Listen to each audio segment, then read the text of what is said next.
Hey guys, welcome back. In this video, I'm gonna do a 10-year review on Milton Corporation from 2012 to 2021. Since Milton shares is not public anymore, it's already being part of Washington Saul Pattinson holding company. It is still interesting to learn the business because it will affect the earning of Washington Saul Pattinson shareholders. So Milton shares was last traded in 21st of September 2021 at $6.59 per share, with a total average number of shares of 627 million. That gives a market capitalization for about 4.4 billion. We know the 10-year average profit after tax for Milton is about $115 million for the past 10 years. That gives a PE ratio of 38, which is very expensive, but it is really high because of a takeover that is happening. Aside from the financial performance that Milton has done the past 10 years, I want to address about the remuneration report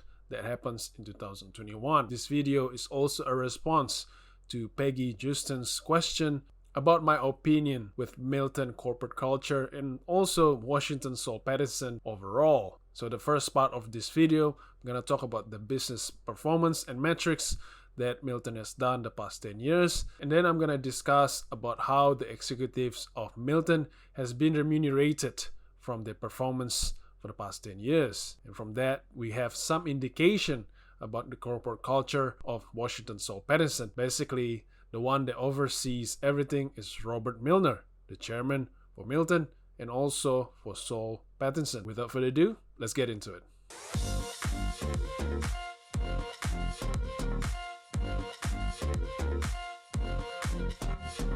Here it is, guys, from 2012 to 2021. Let's start with the red table here. The red table has the net asset on the left hand side here. It has grown from 1.8 billion in 2012 to 3.2 billion in 2021. That's net asset rate of growth about 5.3% per year. That is pretty good because even Argo has done quite similarly for about 5.8% per year from 2012 to 2021. The average number of ordinary shares has grown at the rate of 1%. Definitely the capital raising that's happening is only from dividend reinvestment plan.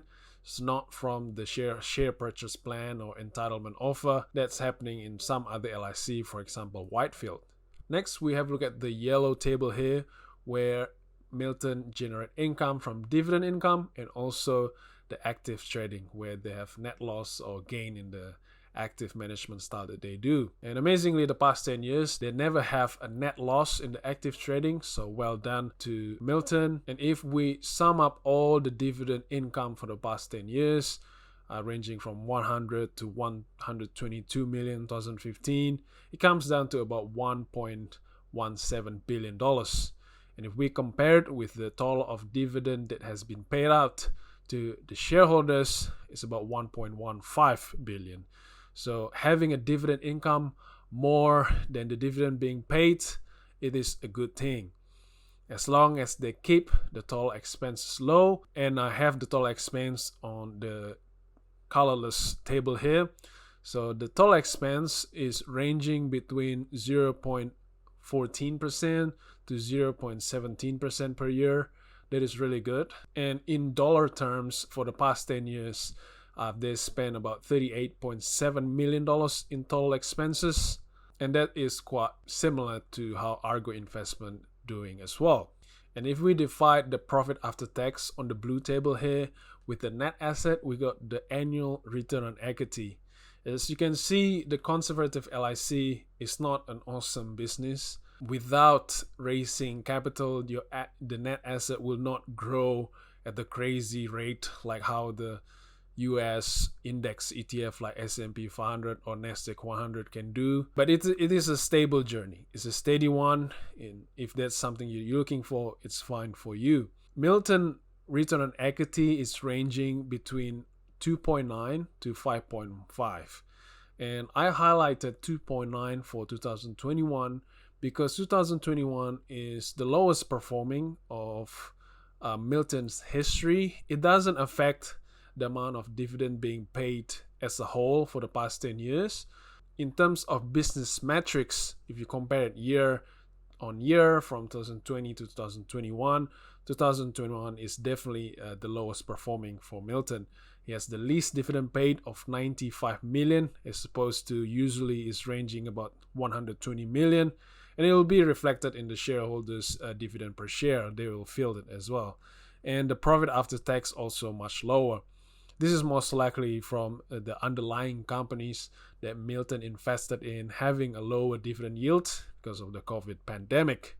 And if you read the remuneration report, they also confirm about the decline of operating profit of about 19% decline, and also decline of 21% of ordinary dividend. Obviously, the executives will be remunerated less. They would have at least a 19% pay cut because they perform less, isn't it?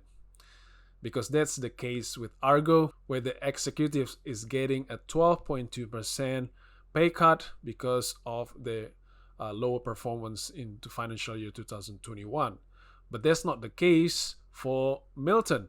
In Milton, the executive was being rewarded for 21% drop in profit and also dividend with 2% pay increase. And that gave me some insight that I want to share with you about the corporate culture. And if you compare how Argo reviewed the executives' performance, you can see there's a big difference here. Like Argo will give you more explanation whether they have met the EPS growth or not, whether they have made the target for net asset, the total investment return. And Argo clearly specified that they're aiming to outperform ASX 200 accumulation index here. And that is really great. Even though they say it's over and over, I believe it's not over.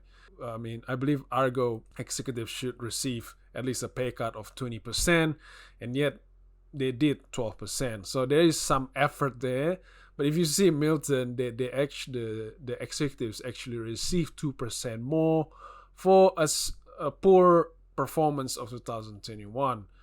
To me, it's very questionable, and it reflects badly to Robert Milner, as he is the chairman for Washington Soul Pattinson and also Milton and BKI and so on. So in conclusion, Milton is an okay business to own. It'll be interesting to see what sort of synergy and contribution that Milton will bring to the parent company now of Washington Soul Pattinson. And in my opinion, I don't really like what's happening with the remuneration report for 2021. And thank you so much for watching, and I'll see you in the next video.